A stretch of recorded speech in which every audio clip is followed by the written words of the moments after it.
A great outcome doesn't mean you made a good decision, and a disaster doesn't mean you made a bad one. The poker champion Annie Duke calls this trap resulting, judging a choice purely by how it turned out.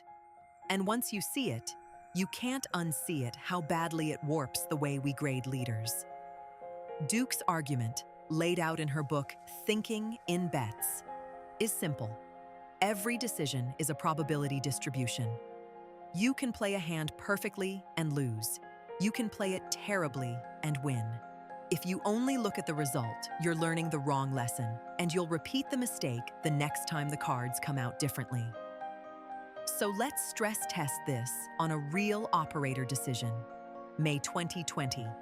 Brian Chesky, the chief executive of Airbnb, lays off roughly 1,800 people, about a quarter of the company, as travel collapses during the pandemic. In real time, the headlines were brutal. Resulting would have graded that call a failure within the week. But look at the decision itself, not the outcome. Chesky was staring at bookings down roughly 80%, a frozen travel market, and no clear timeline for recovery. He chose transparency, a public letter, generous severance, equity acceleration, and a recruiting directory to help laid-off staff find work.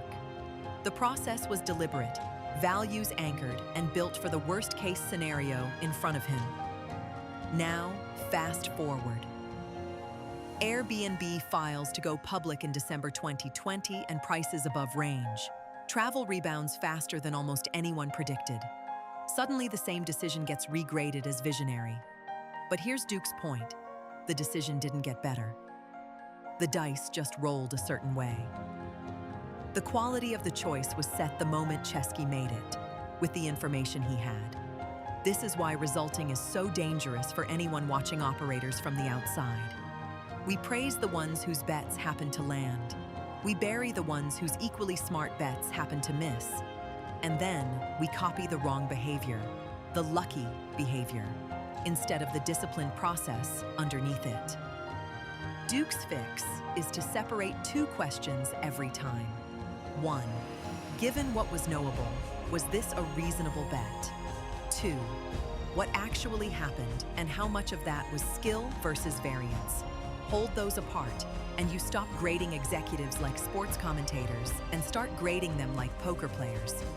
So next time you read a confident take on a founder's move, the layoffs, the pivot, the acquisition, pause and ask, am I evaluating the decision or just the result?